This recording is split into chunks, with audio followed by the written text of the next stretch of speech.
Chegaram algumas aqui para a Esther. Vocês podem passar as perguntas. Bom,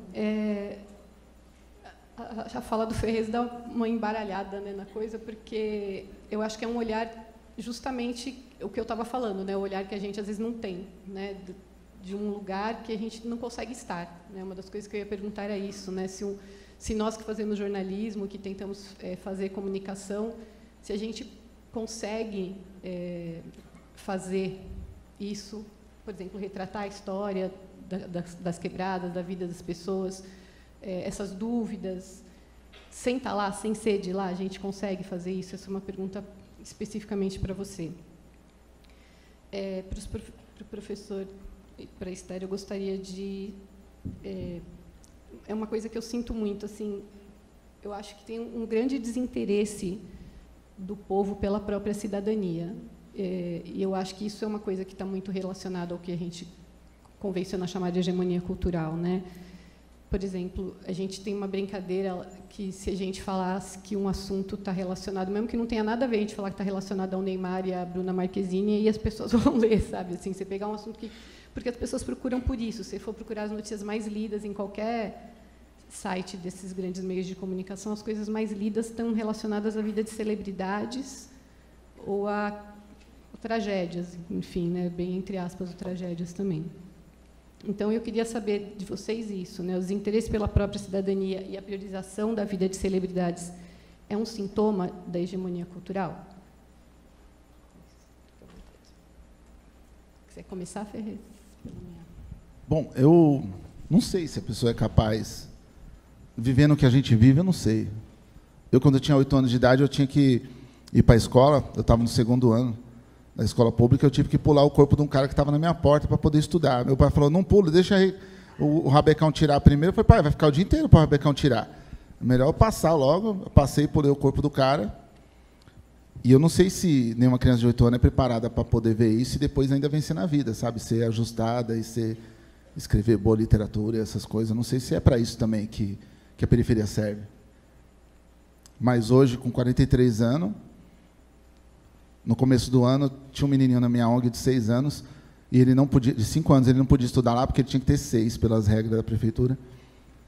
Mas a gente deixava ele ficar lá com a gente. E aí o pai dele pegou ele um dia, a mãe era separada do pai, e o pai insistiu muito para levar ele para casa, e a gente já sabia, a gente tinha uma ficha do menino, falou, não deixa, tal. A mãe, sempre alcoolizada, deixou. E devolveram o moleque no caixão para a gente. Dá para eu contar isso aí e você fazer uma história? Não sei. Não sei se dá para pegar um senhor de 70 anos que está com câncer lá e o convênio custa R$2.000 para poder colocar ele num convênio, né? Eu não sei se dá para pegar uma senhora que tem que fazer um exame de Papa Nicolau e eu tenho que agendar no posto com um ano e meio, né? Eu não sei se um amigo meu, porque estava com hérnia dupla, inguinal, ele morreu porque, quando ele foi fazer o tratamento no SUS, eles não põem a tela, porque a tela custa R$500. E eles não investem R$500 no nosso povo, então eles só costuram por cima. E o cara era pesado, e aí estourou e ele morreu. E aí, se você for ver qualquer coisa dessas que eu estou falando, você vai compreender que o nosso povo ele é só feito para morrer. Ele é feito para servir, para limpar a casa, para servir as pessoas, para dar aula para vocês, para limpar as casas, para lavar o carro, e depois para morrer, porque não é feito para viver. Favela não é um lugar que é feito para ninguém viver. Por isso que eu acho difícil compreender, assim, sabe? Porque a dor que a gente sente no dia a dia, e eu queria não me importar, porque quando você não se importa, foda-se, tá ligado? Você só fala, não conta comigo para porra nenhuma, como alguns amigos meus falam. Mas eu me importo, mano. Eu me importo, assim, porque... E eu não me importo comparando com a minha filha, nem com meu pai. Eu me importo porque eu acredito que pessoas são mais valiosas do que animais. Eu não acredito quando a pessoa fala, quanto mais eu conheço o ser humano, mais eu amo o meu animal. Não, quanto mais eu conheço o ser humano, mais eu amo os seres humanos que estão à minha volta. Porque as pessoas não são ruins, irmão, elas estão perdidas há muito tempo. E elas estão sendo massacradas há muito tempo. A periferia é uma fábrica de fazer vilão. A periferia é uma fábrica de destruir sonhos. Porque você vive do lado do córrego, você vive do lado de traficante, do lado de rato, do lado de barata, você é assassinado pela polícia, mas o cara que está na rua acima sua, que passa tudo isso, mas ele tem uma casa particular, ele fala simplesmente que eu cresci assim, ouvindo isso, que vocês não pagam imposto, vocês não pagam o suficiente de água, de luz, que vocês não pagam isso e aquilo, por isso que vocês vivem nessa vida. A gente tinha que ser indenizado pelo que a gente sofre nesse país há muito tempo. A reparação histórica começou com as cotas, e a elite é tão covarde que ela exterminou o assunto cotas. A gente tem vergonha de falar das cotas, eles conseguiram a gente ter vergonha de estudar com o sistema de cotas, para poder a gente não avançar na reparação histórica.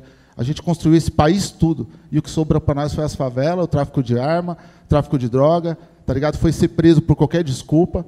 A gente não participa do país. Então, por isso, quando esse bagulho de hegemonia, é muito louco isso, assim, que a gente não participa de verdade do imposto que a gente paga. Todo cara que mora na periferia, ele paga imposto de otário, mano. Tá ligado? Ele paga de otário. E as pessoas são corretas e são honestas e pagam. Tá ligado? Ao contrário dos grandes empresários que fazem de tudo para não pagar e usufruem de tudo que o país tem para dar. Não sei se dá para fingir que a dor do outro é a sua, não sei se dá para... Mas cada um aí tem uma história que, de repente, em algum momento passou perto de alguma coisa assim, e sabe como que é doloroso você não poder reagir por todo mundo. Você não poder ajudar todo mundo, não poder ser ajudado também no meio do processo. E desculpa se eu não tenho tanta solução, se a minha fala é mais de problema, mas eu vim do lugar que é os problemas que a gente está tentando resolver, assim.